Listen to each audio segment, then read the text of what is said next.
anti-Semitic incidents in Australia since October the 7th. That is indisputable. There's been a rise of that kind, obviously nothing on the scale of this, but there have been enough warning red flags for people in the Jewish community and in the Israeli government, including Benjamin Netanyahu, to raise alarm bells about what the government in Israel, and you can obviously speak for them now, what they have seen as a lax attitude to this issue by the Australian Prime Minister Anthony Albanese and his government. So explain why the Israeli government feels, as you have put it, betrayed.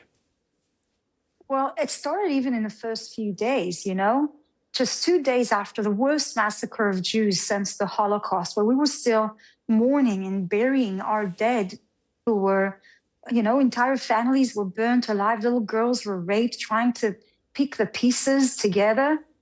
On the 9th of October, there were marches in Sydney that celebrated that massacre, where people were chanting on the steps of the Sydney Opera House to gas the Jews, fuck the Jews, all these crazy slogans that call for the death of Jews.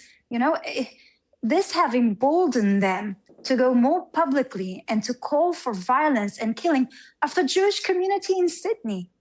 And then it continued for 2 years when they called to globalize the Intifada.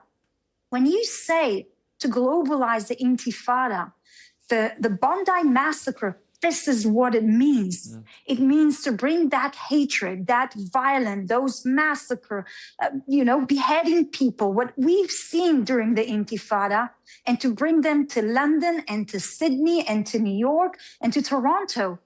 And that's what it actually means. And unfortunately,